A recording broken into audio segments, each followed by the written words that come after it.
Good evening, Fright fans. Fabiga Monster, your internet horror host of the Monster Movie Night weekly show here at Gargoyle Manor, the Monster Museum, my home, and hopefully for the next few moments, your home as well. Welcome, one and all. Well, boys, how are you doing this fine evening? Oh, Master, I'm doing very, very well. I think I got my voice back, I used to have laryngitis for the longest time, Yes, I understand, and I'm so glad to hear you talking again. Thank you, Master. Thank you so much. Yes. You know, my friends, being a horror host has many responsibilities. I've found this out in the short time that I've become your horror host here on the internet. Although I've been hosting and touring as a curator and guide here at the Monster Museum for hundreds and hundreds of years, it seems, being an internet horror host where I can reach out to my fans and to you who are wonderful fans and of the Monster's way of life, I had to learn a few things over. And so I found out about the Monster Kingdom. There are the four great hierarchies of monsterdom. We have the witch,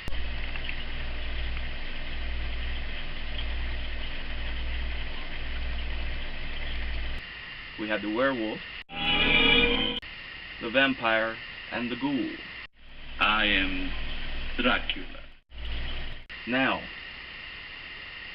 all of these together make up yours truly, the horror. That's right, my friends. I have a little of each of these auspicious creatures, great powers, magical, and many other words of arcane lore that we won't get into at this moment, all mixed together in my veins.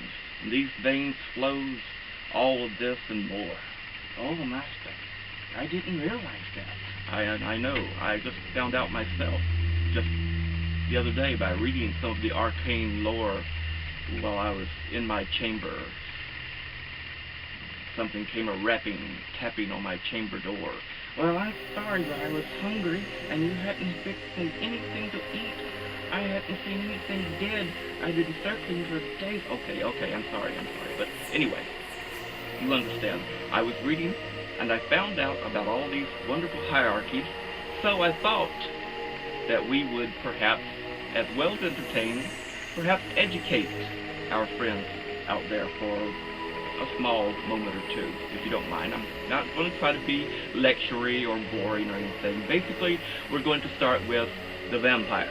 I know I said the witch was first, and then the werewolf, and then vampire, and ghoul, but I think this weekend it feels like a vampire-type weekend, so let us start with the vampire. The vampire has become a romantic, alluring type symbol nowadays, but it wasn't always so. Oh, no. Spinning his web for the unwary flower. The blood is the life, Mr. Redfield. The vampire was an evil, vicious creature that did not live in chic castles or mausoleums or crypts. They stayed in caves and graveyards, dank, and came out at night, climbed trees, and as passerbyers rode on their horses through town, through the dark, they would jump down from trees and take their victims and drain them of their life essence, their blood. Oh yes, blood is the life, my friend. The vampires of old were nothing like today's creatures, I'm telling you. They would pale these puny little shiny creatures today by comparison today, my friend. I don't mean to mock anyone or to say anything bad about anyone. We'll remain nameless. I'm sure they're great at the box office, and as great as it should be. And in fact, I went to see them myself But we're here to talk about the vampire of old and semi-old, back in the 20th century, not the 21st century. Hey, Boris? Yes, Master, yes. You make a very good point. I'm so enthralled about what you're saying about the vampire. Oh, yes. Would you please go on? I will try. Of course, tying in with the movie that we have, which is, by the way, the movie we're going to show is Fright Night with the great Roddy McDowall, also William Ragsdale, and Chris Sarandon as the vampire. Oh my goodness. Anyway, it's about this intrepid duo of vampire killers, or would-be vampire killers. Mr. McDowall, he plays a horror host. He's an ex-horror actor, and his name on there is Peter Vincent. Of course, we know where he got that from, being Peter Cushing and Vincent Price, two of the great names in horror. So they took that and they added them together, got Peter Vincent, the vampire killer, and that's what he plays in the movies. And of course, his horror host persona is the same.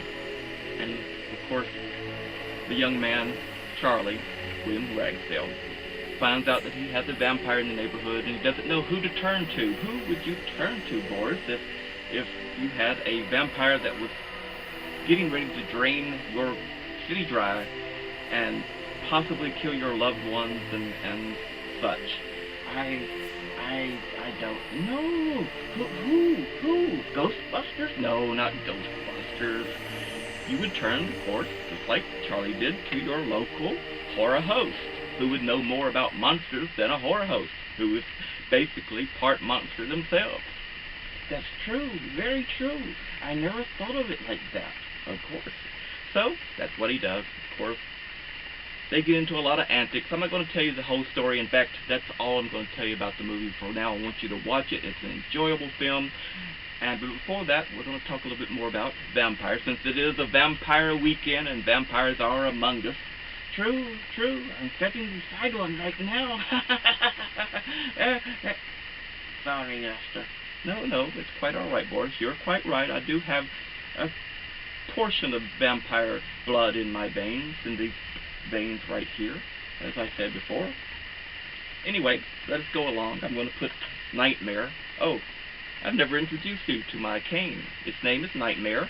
In fact, it actually has a replica, or a cousin if you like, in a famous movie called Frightmare, with our good friend Ferdy Mayne. And perhaps one day we will get a link and show it on Monster Movie Night. But until then, this is Nightmare. That's what I call my cane.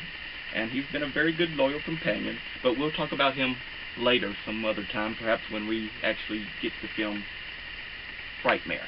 But anyway, we're talking about Fright Night this evening, right? Correct. What do you have here, Master? What do you have? Well, what I have out of the vaults of the Monster Museum, my friends, is a vampire slaying kit. Now, I don't condone vampire slaying. I don't condone slaying or killing of any kind. I am a very peaceable horror host. Thank you very much. But, in case something happened and you had an unruly vampire come into the neighborhood threatening your family and friends and fans and what have you, and he doesn't want to listen to reason, of course, we'd have to take matters in our own hands. And here we are with our vampire slaying kit. It's housed in a nice coffin-shaped box. Of course, it comes with all the accoutrements that you need, such as, a holy symbol. Any type of holy symbol from any religion would work on a vampire, such as, let's see, we have a Baphomet, I have a pentagram, I have the Star of David, let's see, I have a jack-o'-lantern for us Halloween witches. But in this case, we have the old standby, the crucifix, which is an old symbol as well, and it seems to push them back with some strange powers, which is alright if you're in a pinch. And you need some protection. So once you have them held back, foul beast, back. It's not very nice to call them foul beast, but I think it would. I think so. well, we'll try to limit that if we can. But anyway, next thing we take out would be, once they're down and sort of immobile, is the old standby, the pointy stick. Pointy stick? It's called a steak. Oh, is it cooked and delicious? No, it's not that type of steak. Raw? No, not raw either. It's a wooden steak, and it goes over the heart. Oh, the heart. Not the liver or the spleen? No, not the liver or the spleen. It goes right over the heart, and of course, it's very very sharp. Be very careful. And once you have it there, you get out your trusty old mallet, and with one fell stroke, as they say, pow, right into the old heart, the old ticker, and that's the end of your vampire. Until the next sequel, right? That's a good one. That's a good one, Master. A very good one. I thought so. Thank you, Boris. You are one great audience. Thank you. Thank you. Anyway, that's some of the things that we have in our museum, and I hope you get ready to enjoy Fright Night with Roddy McDowall, William Ragsdale, Chris Sarandon, made in the 1980s. It's a wonderful film. It has atmosphere, it has gothicness, it has things about vampires that you may not even have thought about before. It's a little campy, but it's okay. A little fun, a little funniness can always lighten the mood, but I'm telling you, it is scary. Isn't it, Boris? Yes, Master, it is. It's very scary. So you'll need a friend or someone, you know? Yes, you'll need a friend to cuddle with, get your popcorn, your snacks, your drinks, a Bloody Mary, or Susie, or Sally, or what? Yes, I know. I'm sorry. I'm trying to be funny, but anyway, get someone. The point is, get someone to watch it with. Turn out all the lights, Fright fans, and get ready for Fright Night. Vampires are among us, and they're here. So run to your nearest horror host for protection. I'm out here, my friends. I'll protect you. Don't you worry. My family will not harm you in any way or fashion, but we're going to enjoy the film. Fright Night, everyone. Until next week. What do I always say? Keep screaming.